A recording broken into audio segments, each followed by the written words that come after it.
Bonjour, alors on est ici place du Panthéon pour une mobilisation des étudiants de Paris 1 en particulier pour le peuple palestinien. Les étudiants de Paris 1, ils ont décidé de se lancer dans une action qui est une action de jeunes pour le peuple palestinien, pour les soutenir. C'est une forme d'action qui est très particulière, qui met en cause son propre corps dans une forme de soutien au peuple palestinien et puis pour alerter un peu largement. Ils ont donc décidé de faire un rassemblement aujourd'hui, place du Panthéon. Ils m'ont demandé de venir les soutenir, donc je suis venu.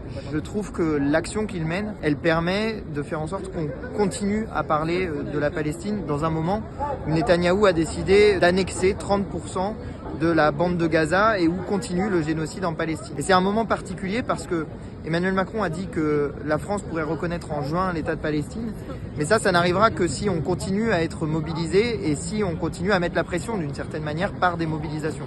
Donc cette action, celle d'hier à Sciences Po, elles permettent que continuent ces mobilisations, elles sont une forme de soutien très fort au peuple palestinien et puis c'est une forme de mauvaise conscience pour tous ceux qui veulent détourner le regard, qui veulent ne pas voir et qui, d'une certaine manière, par indifférence ou, pour dire les choses très concrètement, par racisme, ont une forme d'indifférence vis-à-vis du peuple palestinien. Et bien ici, en se mobilisant, on dit que nous, au contraire, on fait des mots liberté, égalité, fraternité qui sont écrits là-bas sur le bâtiment, un programme d'action, et que quand on dit ces mots, on dit qu'ils valent pour l'ensemble de l'humanité, et en particulier pour le peuple palestinien, pour lequel nous souhaitons qu'un jour, il puisse disposer d'un État, qu'il puisse être libre et que cesse enfin le génocide en Palestine. Voilà un peu le sens de ce rassemblement aujourd'hui. Et puisqu'on est aussi devant le Panthéon, il est écrit aux grands hommes la patrie reconnaissante. Dans ce genre de moment, moi je considère que les grands hommes, les grandes femmes, ils sont là, ceux qui sont en train de se battre pour ce qui fait notre humanité commune. Vraiment, encore une fois, bravo à eux, courage à eux. Et il me semblait normal que la France insoumise